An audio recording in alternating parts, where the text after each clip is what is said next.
Oggi mi è appena arrivato un pezzo da Gearbest. Si tratta di un coltello della Fura, un'azienda cinese.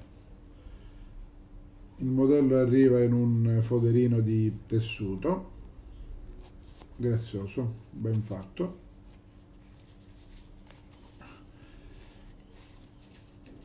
È un particolare modello che non è nemmeno tanto caro, però fatto abbastanza bene.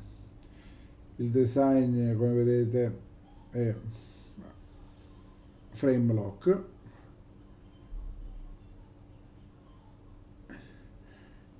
la struttura è in titanio, come vedete molto regolare, tipo Kwaiken. Apertura flipper e su cuscinetti a sfera. I cinesi ormai si stanno specializzando molto in questi modelli. Abbiamo anche, come dicevo, frame lock con, vedete, c'è una piastrina di acciaio che blocca la lama per evitare che il titanio si possa ammorbidire e poi faccia un po' di fare il movimento alla lama. Come vedete si apre abbastanza bene.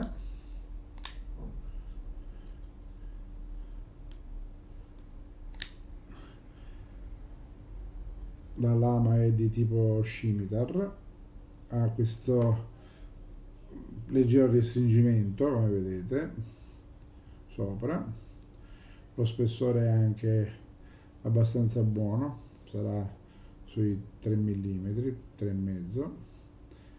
La lama è in D2, temperata a 60 HRC.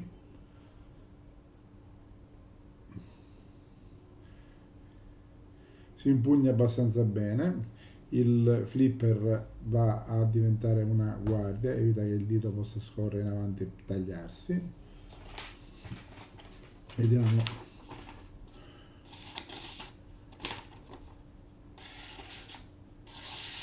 Taglia anche abbastanza bene.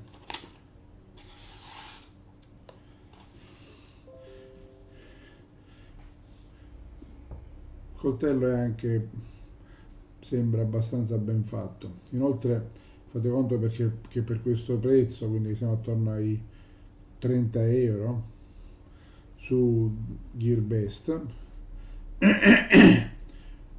qualcosa con manicatura in titanio difficilmente la troverete con questo tipo di lavorazione.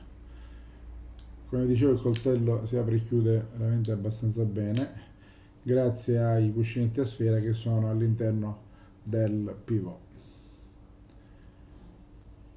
Fura, titanio.